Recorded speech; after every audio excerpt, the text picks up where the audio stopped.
اگر وہ کہتا ہے میرا دماغ کام نہیں کر رہا تھا تو سوال پیدا ہوتا ہے کہ پھر بہن کو کیوں نہیں دے دی طلاق, ماں کو کیوں نہیں دے دی, بھائی کو کیوں نہیں دے دی؟ اس کا مطلب پتا تھا کہ یہ بیوی ہے, اس کو ہوتی ہے طلاق.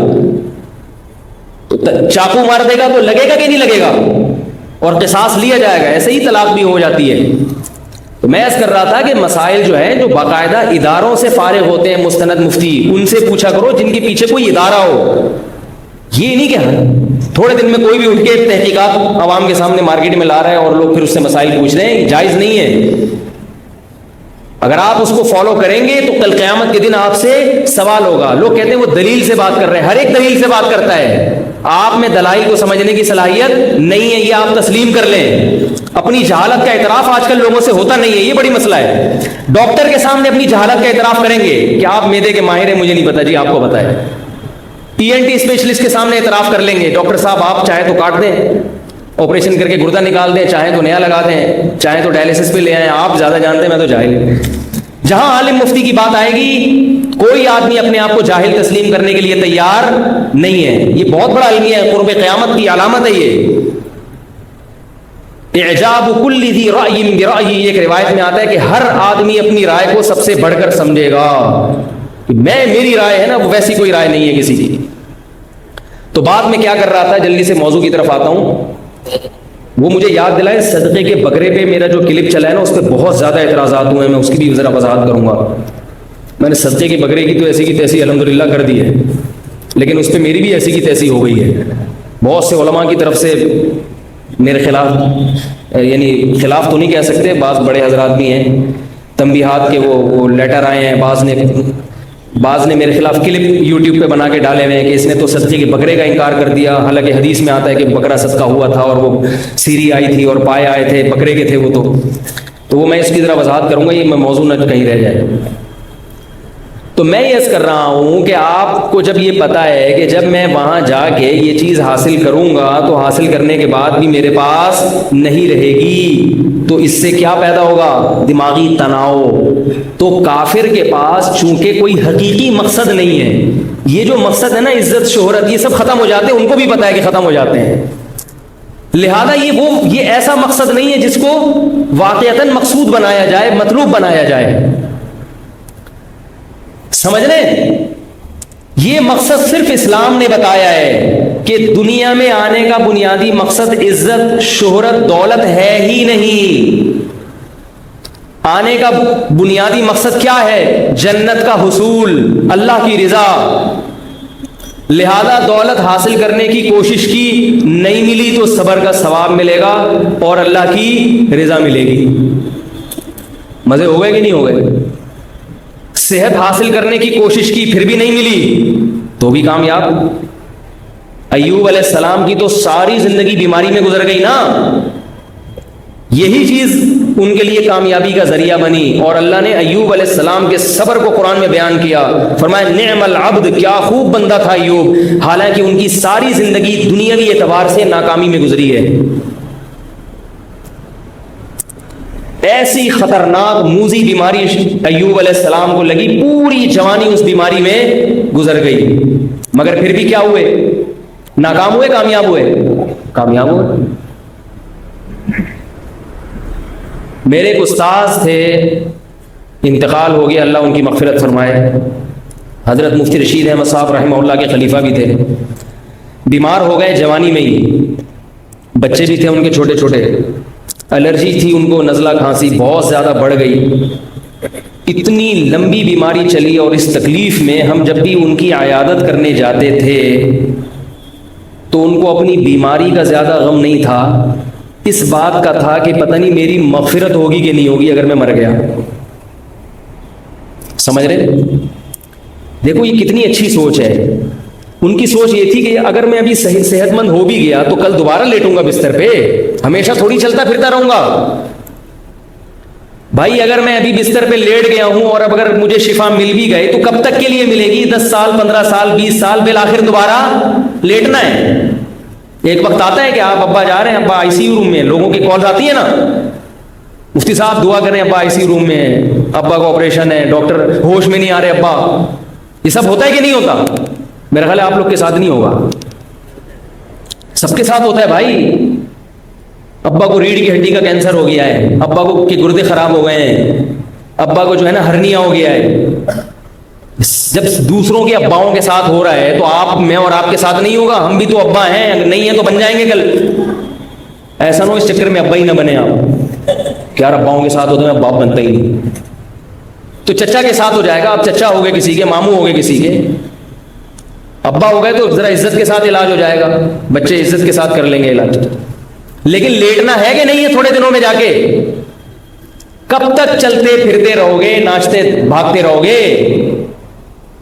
بالآخر جنا ہسپتال میں, سول ہسپتال میں کبھی نہ کبھی جا کے لیٹنا ہے. ایک ہی صورت ہے, نہ لیٹنے والی کو ٹرک مار کے چلا جائے, آپ وہ آن دا اسپاٹ مر جائے, وہ اور خطرناک ہے. لیٹا ہوا آدمی کم از کم توبہ تو کر لیتا ہے تھوڑا سا. اب پتہ نہیں اللہ نے اگر کوئی فلم دیکھ کے نکل رہے تھے اور ٹرک مارتا ہوا چلا گیا تو اور خطرناک موت ہے. اور آج کل یہ خطرناک موتیں زیادہ ہو رہی ہیں. بیٹھے بیٹھے بندہ گر جاتا ہے, ہارٹ اٹیک ہو جاتا ہے. تو اب اللہ والوں کی آپ حالت دیکھیں, بستر پہ لیٹے ہوئے ہیں, بیماری کا اتنا غم نہیں ہے. غم کس بات کا ہے؟ آنکھوں سے آنسو نکل رہے تھے, کہہ رہے دعا کرو اللہ مغفرت کر دے. کیونکہ دیکھو اصل مقصد ہے اللہ کی رضا. ان کی دل میں نہیں تھی اگر وہ حاصل ہو جائے تو ابھی مر جائے کوئی پرواہ نہیں ہے, بچ جائے تو بھی ٹھیک ہے, نہیں بچے تو بھی ٹھیک ہے. تو ایسا آدمی خودکشی کرے گا؟ کبھی بھی نہیں کرے گا. ایسا آدمی ڈپریشن کا مریض بنے گا؟ کبھی بھی نہیں بنے گا. اس کو پتا ہے کہ اس غم میں اور تکلیف میں میرے گناہ معاف ہو رہے ہیں. بعض بزرگوں پر یہ اس کیفیت کا اتنا غلبہ ہوا ہے, تکلیف میں گناہ معاف ہوتے ہیں نا, تو ایسا غلبہ ہوا ہے کہ تکلیف پہنچتی تھی تو وہ مسکرا دیتے تھے. ایسا غلبہ بھی ہوا ہے. رسول اللہ صلی اللہ علیہ وسلم نے ارشاد فرمایا کہ مسلمان کو, یعنی اہل ایمان کو, جس کا اللہ پر اعتماد اور توکل ہے, ایک کانٹا بھی چبھتا ہے تو اس کانٹے کے بدلے میں بھی اس کا کوئی گناہ معاف ہوتا ہے. تو جب انسان مقصد ہی آخرت کو بنا لے گا تو اسے انٹرٹینمنٹ کے لیے سالگرہ کی ضرورت, بولو نا بھائی, نہیں پڑے. وہ ایسے ہی خوش ہوگا. ہر آنے والا دن موت کے قریب کر رہا ہے. زندگی سے بہت زیادہ محبت نہیں ہوگی اس کو, ہوگی محبت اعتدال سے. زندہ رہنے کا ہر ایک کو شوق ہوتا ہے, مگر اعتدال سے ہو تو اچھا ہے. اعتدال سے زیادہ بڑھ جائے تو یہی آپ کو مریض بنا دے گا. کسی سے بھی جب زیادہ محبت ہوتی ہے نا بیوی کے علاوہ تو پریشان ہی ہوتا ہے آدمی. بھائی عشق معاشقہ ہو گیا اور وہ چیز مل نہیں رہی تو پریشان ہوتے ہیں نا لوگ, کھمبے سے چپک رہے ہیں. بھائی نارمل رہتے تو یہ نوبت نہ آتی. کیا خیال ہے؟ تو اسی طرح یہ عشق زندگی سے بھی ہو جاتا ہے بعض لوگوں کو, بلکہ اکثریت کو زندگی سے بھی عشق ہو جاتا ہے. اگر زندگی سے آپ کو عشق ہو گیا تو بڑی خطرناک بات ہے, کیونکہ یہ محبوبہ بالآخر آپ کو چھوڑ کر جانے والی ہے. اس سے جو بے سکونی ہوگی وہ بہت زیادہ ہوگی. اس لیے زندگی سے محبت کرو مگر عشق نہ کرو. ایک اعتدال سے محبت کرو جیسے ہمارے بزرگوں نے کی ہے. اللہ زندہ رہنے کا شوق ہے, مر گئے تو بھی کوئی ٹینشن نہیں ہے. سمجھ رہے ہو؟ نہیں تو آج نہیں مریں گے تو کل مریں گے. یہ ایسے ہی ہے جیسے آپ لاہور جا رہے تھے, آپ کو کسی نے بتایا کہ 18 گھنٹے میں آپ پہنچیں گے, منزل آپ کی لاہور ہے 18 گھنٹے میں, لیکن درمیان میں حیدرآباد سے اتار کے آپ کو جہاز میں بٹھا کے 2 گھنٹے میں پہنچا دیا. آپ کہو گے چلو یار جو 18 گھنٹے کا سفر تھا وہ 1-2 گھنٹے میں ہو گیا. تو 60 سال میں جانا تھا اللہ کے پاس, 70 سال میں جانا تھا, اللہ نے کیا 35 میں ہی چلو بھائی جب جانا وہی ہے ذرا جلدی چلے گئے. کیا خیال ہے؟ کوئی ٹینشن کی بات نہیں. ہمارے شیخ حضرت مفتی رشید احمد صاحب رحمہ اللہ تعالیٰ, ان کی عمر جب 63 سال کی ہو گئی تو فرماتے تھے اب مجھے زندہ رہتے ہوئے شرم آنے لگی. بھئی نبی صلی اللہ علیہ وسلم 63 میں چلے گا, میں پھر بھی زندہ ہوں. تو شرما شرمی میں 78 سال 80 سال تک زندہ ہی رہے وہ. ٹھیک ہے نا, صحت اتنی اچھی تھی, اتنی اچھی صحت, کیونکہ جب خوش رہتا ہے تو صحت خود بہت اچھی ہوتی ہے. اب زندہ رہنے کی بھی ایک فکر ہے نا, وہ بھی تو آپ کو گھلائے گی اندر سے. کیا خیال ہے؟ اب آپ زندہ رہنے کے شوق میں بہت, یار میں مروں نہیں, تو یہ بھی تو ایک ٹینشن ہے نا, تو اس سے تو اور مرو گے. یہ جو گوروں کی اتنی اچھی صحتیں ہیں نا, اگر ان کو ڈپریشن نہ ہو تو یہ 2-2 سال زندہ رہیں. اور ہماری جو حالت ہے نا, ہم لوگ جو ٹینشن فری زندگی گزارتے ہیں, اگر ہماری وہ اچھی خوراکیں ہمیں ملنا شروع ہو جائیں تو ہم بھی 200 سال تک چلے جائیں گے. کہ تم کھا جو کچھ رہے ہیں، جو پانی پی رہے ہیں، یہ پتہ نہیں ہم زندہ کیسے ہیں۔ 36% گٹر کا پانی شامل ہے، یہ جو لائن کا پانی آپ پی رہے ہیں، صرف 36%، پھر بھی زندہ ہے ماشاءاللہ۔ پانی لوگ بوائل کر لیتے ہیں، مگر ابلا ہوا پانی وہ خود ایک نقصان دہ چیز ہے، وہ نیچرل تھوڑی ہے۔ ابلا ہوا پانی پی کے مرا ہوا پانی ہے وہ، جب پانی بوائل کر لیا مر گیا، وہ ختم، اس کی ساری غذائیت ختم۔ اب آپ وہ پئیں گے، ہضم بھی جلدی ہوگا، لیکن تھوڑے دنوں میں آپ کا معدہ چھوئی موئی بن جائے گا، اور اس میں نیچرل پانی ہضم کرنے کی صلاحیت ختم ہو جائے۔ تبھی جو ابلے ہوئے پانی پیتے ہیں وہ عام پانی کا ایک گھونٹ نہیں پی سکتے۔ اس لیے پانی بھائی ابال کے نہیں پیا کرو۔ جو ڈاکٹروں کی وہ بات کبھی بھی تسلیم نہ کرو جو فطرت کے خلاف لے کے جا رہی ہے، یہ بات یاد رکھو، چاہے کیسی تحقیقی ریسرچ کیوں نہ ہو۔ ہزاروں سال سے انسان بغیر ابلا ہوا پانی ہی پیتا آ رہا ہے، آدم علیہ السلام سے لے کے آج تک۔ ہمارے نبی نے بھی کبھی پانی ابال کر نہیں پیا۔ ٹھیک ہے، پانی ابال کر پینے میں، اس کو ابالنے میں جراثیم ختم ہو جاتے ہیں، بہت چیزیں آ جاتی ہیں، لیکن وہ نیچرل نہیں رہتا۔ کچھ چیزیں ایسی آ جاتی ہیں اس میں جو آپ کی صحت کے لیے نقصان دہ ہیں۔